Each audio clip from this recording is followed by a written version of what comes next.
Well, welcome back, everybody. This is another episode of the Your Blank What Now podcast, and I am your host, Marcy Nettles. I am so excited to be here with you guys today. And yes, I know last week I said that too, but it's the truth. I really adore this time that I get to spend with each and every one of you, and especially because it's the stories that we get to highlight, right? Because every single one of us has a story or two or three or 10 that we know it was hard for us when we were going through it. But right now, if we're able to share it with someone else, we can actually be the light at the end of the tunnel that will help them or maybe you get through what you're going through right now. And that's exactly what my guest today is here and hoping to be able to do for you as well. And actually, the title for today's episode is You're Living a Toxic Life. What now? So my guest is Natalie Tucker. She's a newlywed, a cat mom, and an owner of multiple businesses based out of Tampa Bay, Florida. She's overcome some of life's most challenging experiences, including addiction, toxic relationships, and unexpected health issues from her breast implants, none of which would have been possible without her relationship with God. She started transforming her life from the inside out by removing parts of herself that attracted the less desirable things in her life. Novel idea. Novel idea. Her story is all about gaining her power back and now mentoring others how they can do it too. So I am so excited to be able to have Natalie here with us today as our guest. Natalie, welcome to the show. Thank you for having me. I'm really excited as well. This has been something we've talked about and it's finally happening. So yay, I'm excited. Yeah. So we actually came to know each other because we have some similar issues in our life around breast implants. And so that's how we actually became connected. And I know that God had a lot more plans in place other than just for our breast implants, right? So I would really love for you to be able to share more with me as well as with the audience on who you are, what's your background, and what was your childhood like? Yeah, absolutely. I do think that social media is a powerful tool, and we've learned how to maximize it by making these great connections and being able to not only impact each other, but so many other people. So I just look up to you so much and think you're absolutely incredible and amazing, all the things you've accomplished. So just wanted to start off by sharing my gratitude for you and for just lending a hand when I was anticipating my explant surgery. So, because you've been there, you've done it. So you were able to guide me through it. And just knowing I had someone there, like if, I had a question or something was going wrong, then it just meant the world to me to have that support. So just wanted you to know that. You are so welcome. Thank you.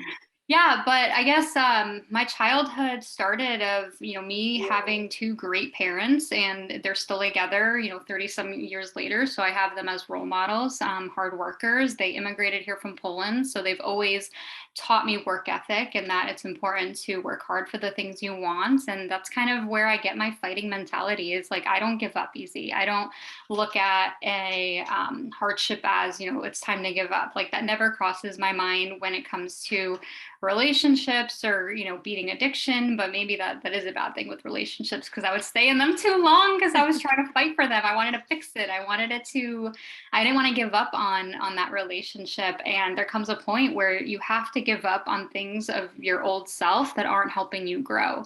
And one of my infamous taglines I always say is that if it's not helping you grow, it's time to go. And you can apply that to a job, a relationship, a season in your life, a location that you live. I mean, there's so many things that impact who we are and how we do our day-to-day lives that we don't even realize. Like, for instance, if you're reading a book, that could impact you to do certain things, or whatever you're watching, or who you surround yourself with. So I just think it's so important to be aware of that.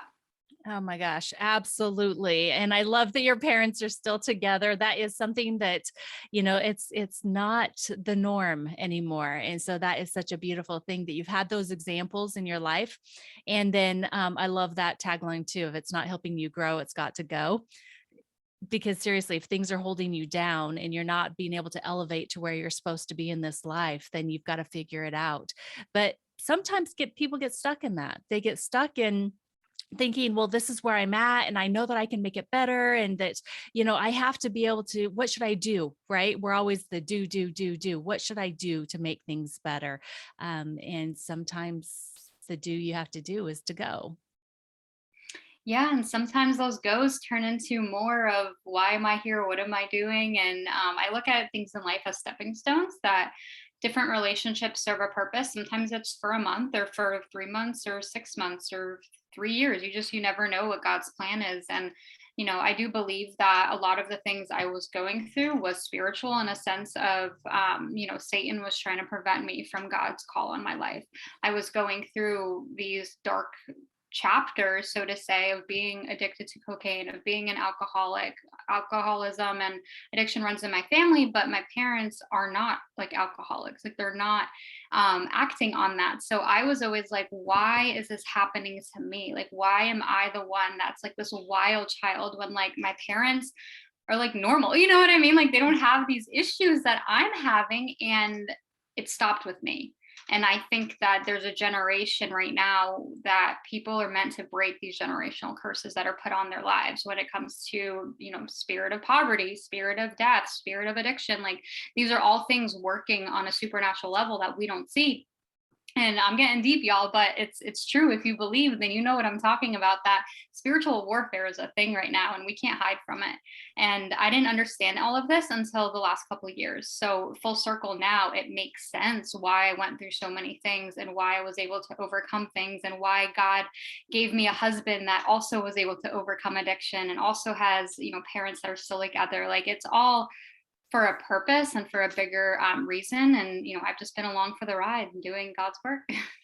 It's amazing. It's absolutely amazing. So you mentioned a couple things there, and because we're talking about living a toxic life, you talked about being addicted to cocaine and having, alcohol be like a nemesis kind of to you. So when did you first, I mean, tell me more about that. How did you first get involved with drug use and even with alcohol? How old were you? How did it come into your life? And where did you find yourself once you started using it?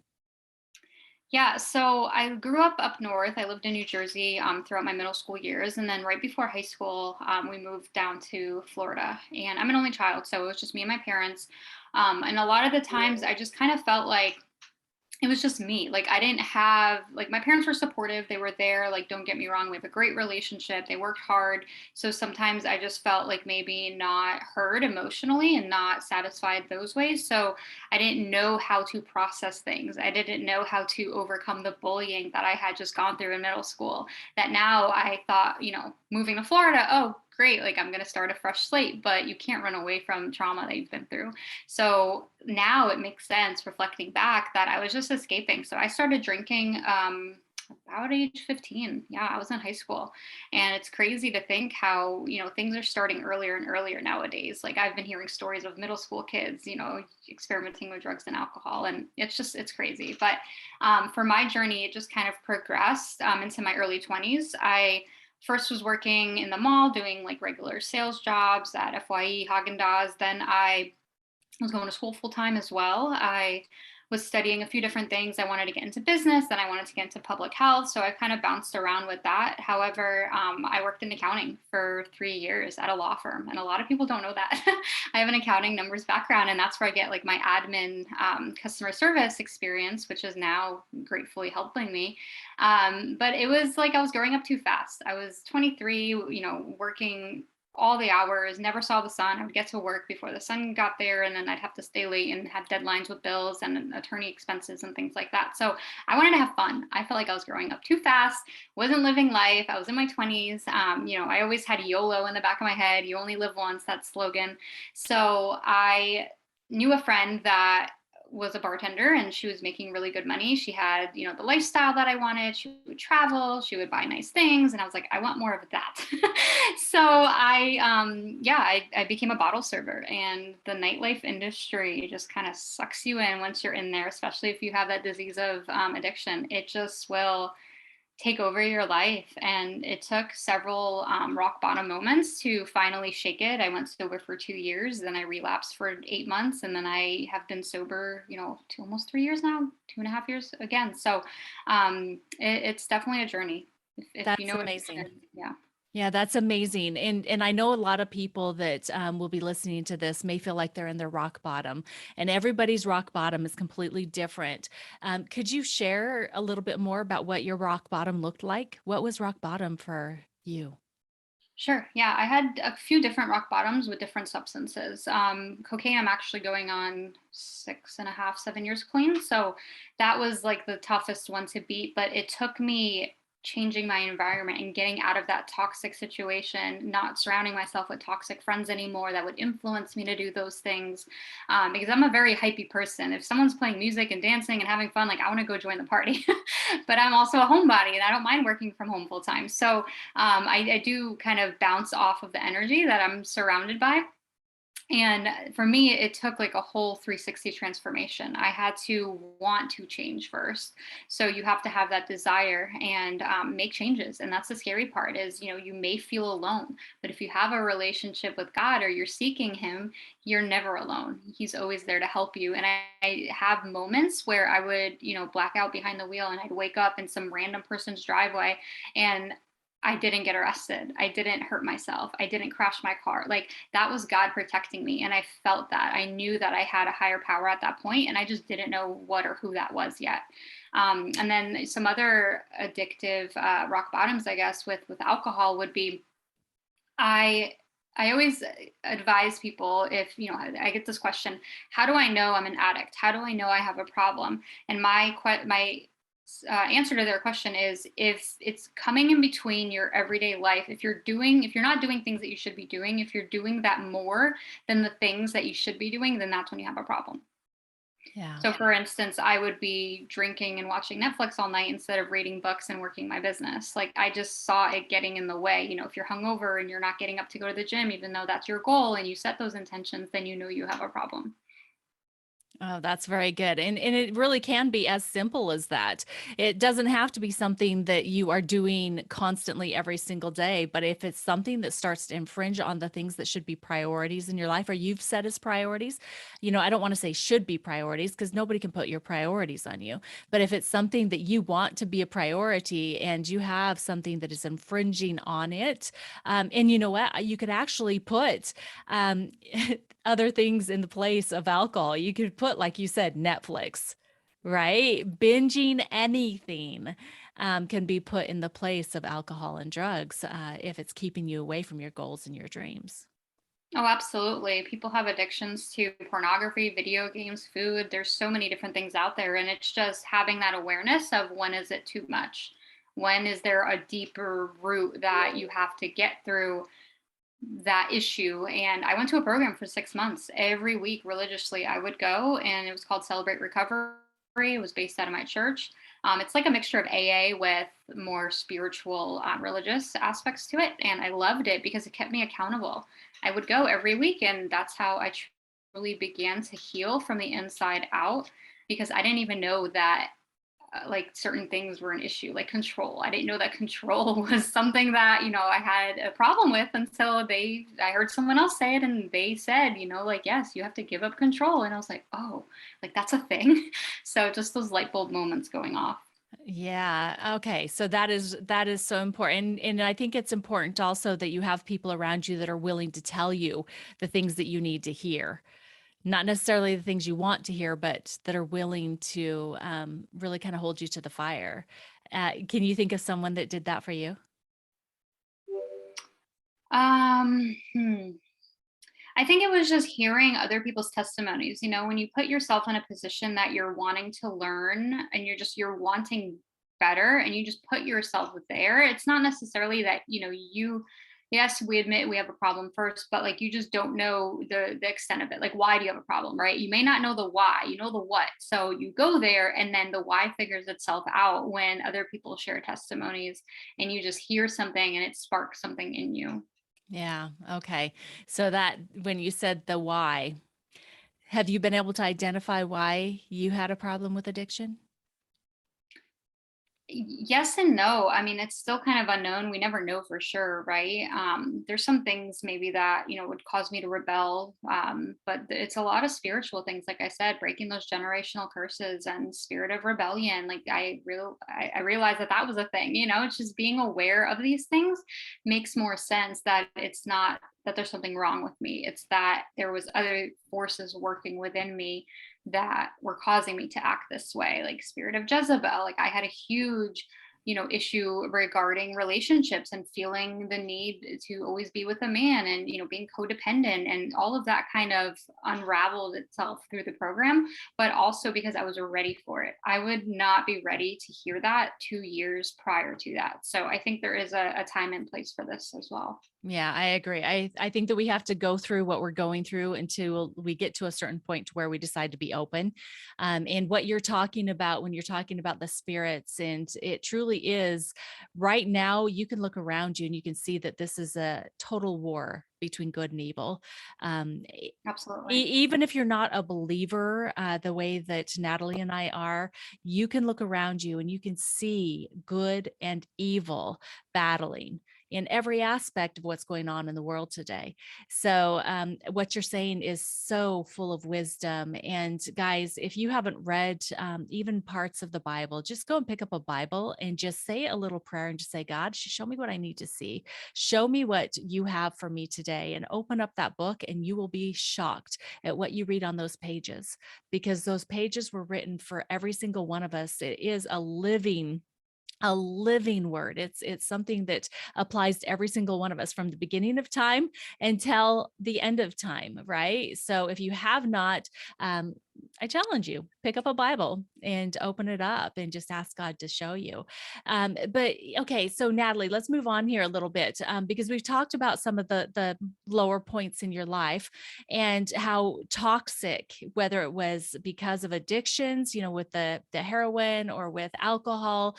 You've talked about relationships, and I think a lot of the times, and we have a lot in common when it comes to these generational curses and the things that I've had to work through as well. So we both decided to get breast implants. I know why I did. I was a young mom that ended up going through a divorce, and after breastfeeding both my babies, the boobies just weren't quite the way they were before. Right. And now all of a sudden I'm back into the dating market. And so I decided to get breast implants because of my outward appearance. What was the reason that you decided to get breast implants? So I always had a love for fitness. I played sports growing up. I've always been fit and active, and I took a really big interest in the gym whenever I first moved to Florida. I didn't really have friends. We had a gym like in our condo complex that we lived at, so that was kind of like my escape of a healthier escape to really kind of clear my head. And working out is great. It's positive, and it releases endorphins. Like it helps you unwind, but it can also become very addictive. So that's where that addiction sneaks in. Yes. So I was a bikini bodybuilder competitor. I did multiple shows. I dieted down, to the leanest I could be to try and win a trophy. And when I was going into that industry as a 21-year-old person, I didn't think I had it in me to win if I didn't look proportionate, which is what the judges told you. Like you had to look proportionate. And when you're losing all your body fat, what goes, your breasts also go. So yeah, it's something that I had to do in my eyes to be competitive, to win. I'm always, that all in type of person. So and I just wanted that sense of more self-confidence. Like I said, I was bullied in middle school. I think a lot probably stemmed from that too, where I wanted to feel worthy of real friends. I wanted to feel worthy of love. I thought I had to please a man with my body. And that's, the thinking that comes prematurely from, not knowing the Bible. And it's funny that you said that, Marcy, because that's how I started reading the Bible. I was very overwhelmed. I could not see myself picking it up, starting at page 1 and going through the end. That just was not something that I could do. So I would put my hand over it. I would close my eyes and I would say, God, what do you want me to read today? Basically what you said. And I would just flip to a page based off of intuition or discernment. And it would always be something that I needed to read. So that's how I started learning the Bible. Since then, of course, I've done, different style Bible studies, but in the beginning, as a new believer, you just have to start somewhere. So hopefully that helps someone out there. But yeah, so I was just really focused on my outside appearance. I had so much ego that I didn't even know what to do with myself. It was all about me, all about, selfies of my body. And that's just like how I grew my following on Instagram. It was very outward appearance. And since then I've become totally more modest, and I see myself differently. I see myself the way God sees us, as daughters of his kingdom. And our bodies are meant to be sacred, for our husbands. And it literally took 20 some years, 10 years of me transforming to get to this point. So long story short, I got implants because I wanted to win a bodybuilding competition. Wow. And it's so crazy because it's like when you got those implants, you probably felt amazing and you looked amazing and everybody gave you that attention that you were looking for, right? You were So I got more getting attention than I needed or wanted. right, right. Yeah, that's something we don't generally always think all the way through, do we? Um, No. but when was it that you started feeling different in your wellness? When did your wellness start to decline? So it's funny that you say that too, because I always looked at my story as I thought I got sick like 3, 4 years ago, but that's kind of when I really started going sober. So was I feeling sick before that? Probably, but I was an addict. So I didn't feel my true body. I didn't feel my true sense. Um, a lot of my health declining really started the last 2 years, with the last year kind of revving it up. So I had saline implants for 10 years. I got them in when I was 21. I got them out when I was 31, exactly 10 years, almost to the day. It was like a day apart from the anniversary. Wow. And I just, I really struggled the last year, and I always would blame it on other things. Oh, it's because I was addicted to cocaine in the past. Oh, it's because, I have gaps in my brain, or I feel this way because of whatever. Like I would excuse the symptoms of breast implant illness because I really didn't know that breast implant illness was a thing. And that's why I love spreading the awareness now, because if I knew that early on, would I have gotten them? Maybe. But would I have, gone through the same things? Maybe not. I feel like they kind of robbed me some years on my life, because I laid in bed some days. I had chronic fatigue, chronic pain, inflammation up the, scale. Like I just could not function on a high capacity like I am now. And I see that so clearly night and day after the explant. Yeah. So when was it that you learned about breast implant illness then? So I've had some people kind of send me articles, and, family kind of bring it up, but I wasn't ready for it. I was in denial for a long time. And I think a lot of us go through that period of denial, whether we know it or not. We just don't want to see it because we can't do anything about it in that moment. We can't fix it, right? We can't just take them out. So I think that it's something that you have to prepare for, you have to plan for. It's a process. At least it was for me. So I accepted the fact and started making steps towards explant last December. So it was almost, or 2 Decembers ago. Yeah. So in what, 2020. So it was almost a year. And then I explanted in November. So it took a while for me to mentally prepare for that. Well, it had become part of who you were, right? Absolutely. And especially because of when you got them, why you got them, and it was for that. It's so ironic that you got them so that you would be judged the way that you wanted to be judged, Only God right? can judge me now. Amen. Amen. But think about it. I mean, because when you're talking about the going through the preparing for the explant, part of that is you're sitting there, you're judging yourself on how am I going to be accepted? What is my husband or future husband? Because you guys hadn't, or you had just gotten married, right? So you were brand newlywed when you got your explant. So, I mean, having those judgment thoughts, it's like, well, how is he even going to feel about me? Because we never know what our chests are going to look like when we go through explant. Mhm. And so I just applaud you. I applaud you for, it doesn't matter how long it took you. I applaud you for taking the steps to take your wellness into your own hands and to be able to do that important thing to understand and help other people understand around you that you are not your outside appearance. Exactly. Yeah. I Mhm. I applaud my husband. He's the most supportive, understanding, caring, loving man that I've ever known or been with. So I truly had his support 100%.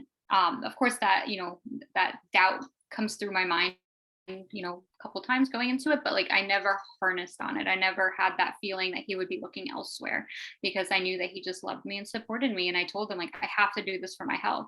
So we got it done. And I'm so grateful that I did. So grateful for the support, and just for, the doctor that was able to work on me and, take everything out that was toxic. And that's truly, the last step, I felt like, of my old self that I needed to remove to now be this new woman in my 30s. Yeah.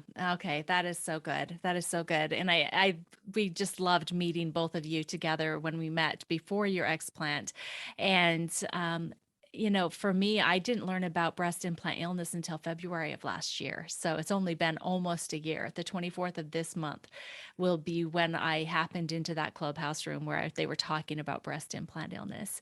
And then I moved pretty quickly in having mine removed May 20th of last year.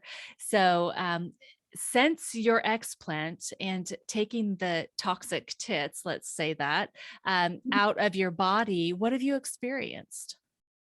Just a whole new life. I just wake up and can do all the things. And I've shared this with you before, so I'll share it with the audiences. Before, I used to have to space out when I would grocery shop, when I would work out, and when I would do like household things.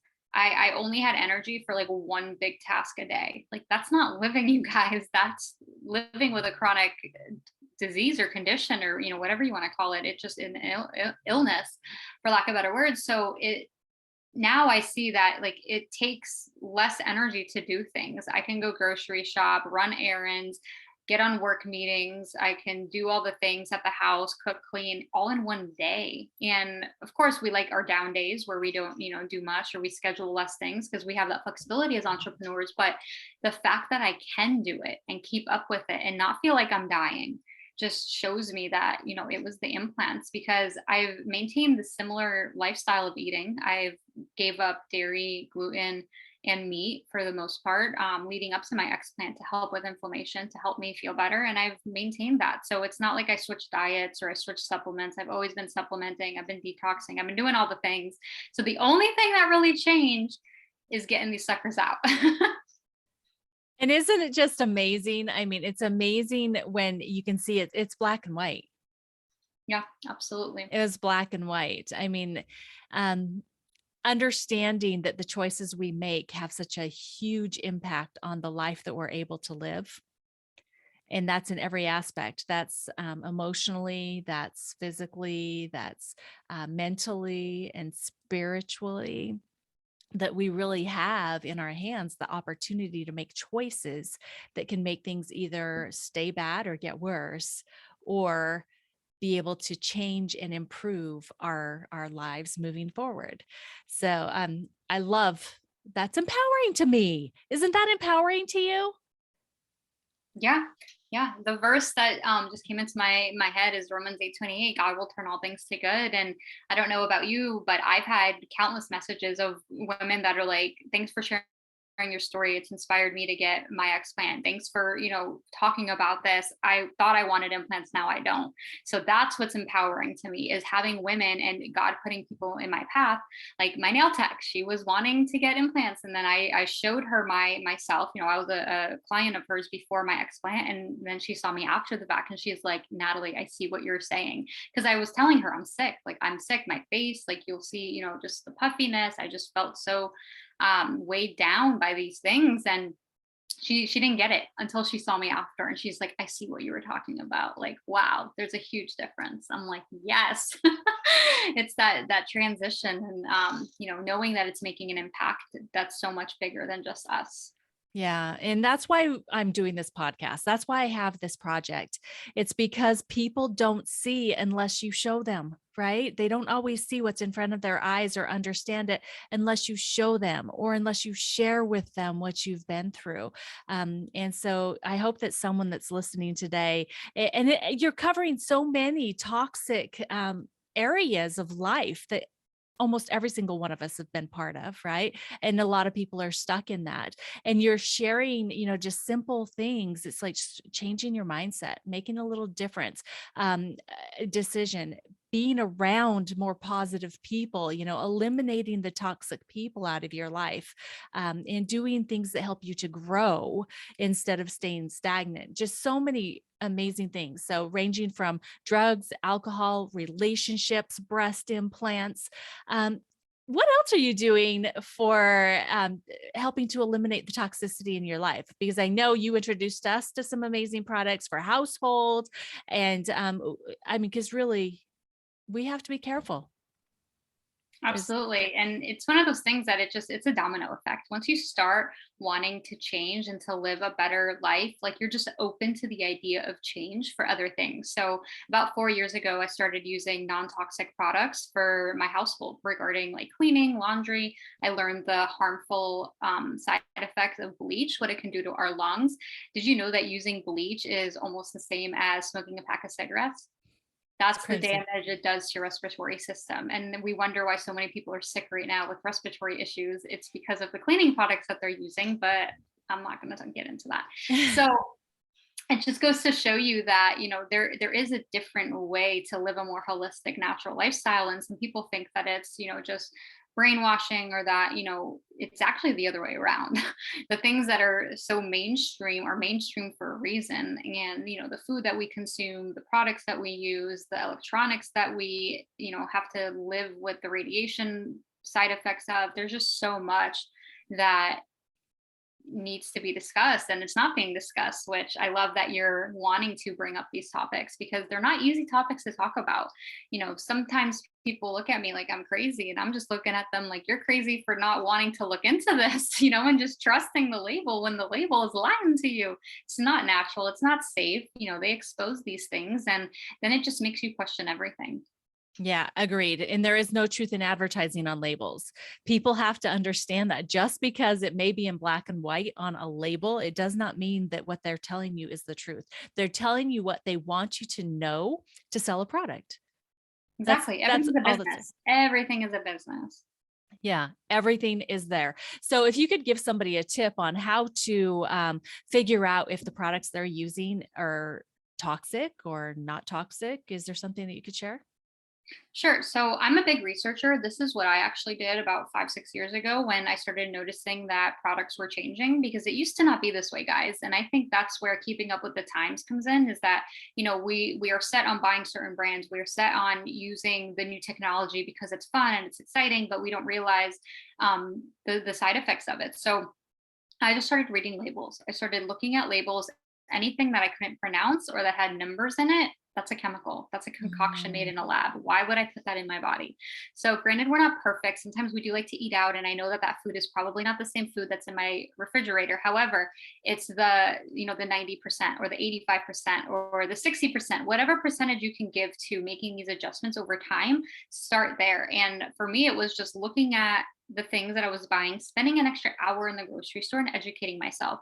If I didn't know what an ingredient was or what the word meant, I would go to Google. I would go to, now I would go to DuckDuckGo. mm. Back then, I don't think that was a thing, as a search engine. And I would just start reading and wanting to know. And that's the thing, is that sometimes we don't want to know what these things are doing to us. But you guys, we only have one life. Why not live it the best way possible?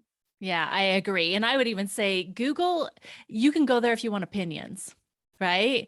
I would go to Scholar Google, or like you said, DuckDuckGo. It's more of the facts, the truth. We're not going to be trying to sell you things on there. It's just, this is what it is. If you want a definition that's true, or if you want to know the information, I would try one of those search engines. And that's just a tip coming from me from experience in my 50 years.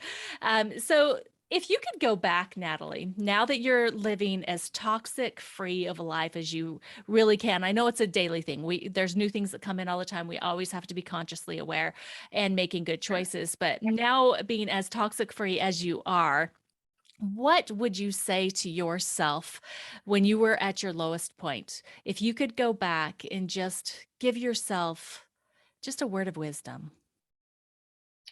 You're going through this for a reason. I think that's the key right there, is just to know that there is a light at the end of the tunnel, that it's not your permanent position, your permanent situation or circumstances, that it's temporary.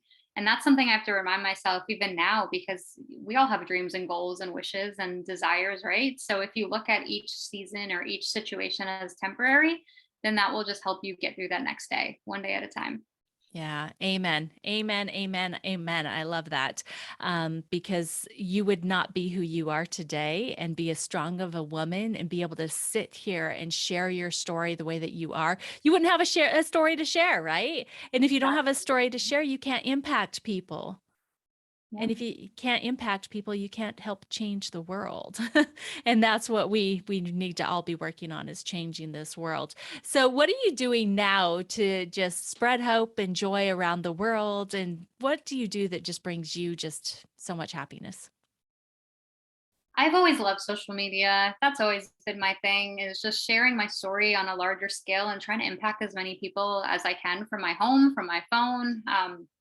I love, just sharing the rawness of all these different topics that I've talked about. And relationships was a huge one that I really had a hard time pivoting from attracting the wrong type of people to now attracting people that are good for me and that want the best for me and that will help me grow. So, just, being loud and proud about my story and who I am, because if it can help someone, then that's me knowing that I'm doing a good job.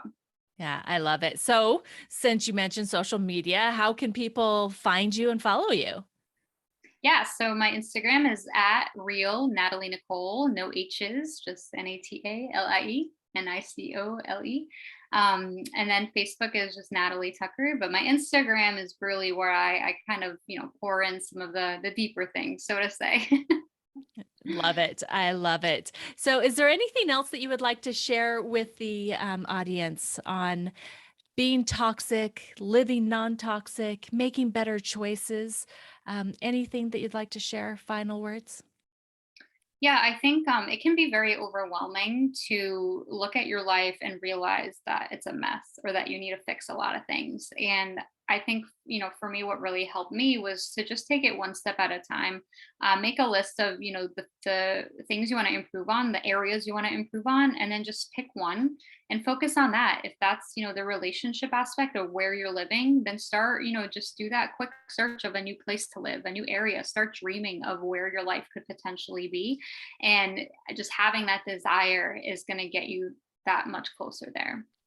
Oh, that is a really good thing, because if we look at the whole picture at once, sometimes it is just way too much to even fathom that we can make a change. It's like eating the elephant. How do you eat an elephant? One bite at a time, right? Exactly. So just do the next right thing. So I love it, Natalie. Thank you so much for that. And I just want to thank you for being my guest today. Your show topic is You're Living a Toxic Life. What now? And you just shared some amazing things. So thank you so much for being here today. Thank you for having me. It was a pleasure. You're very welcome.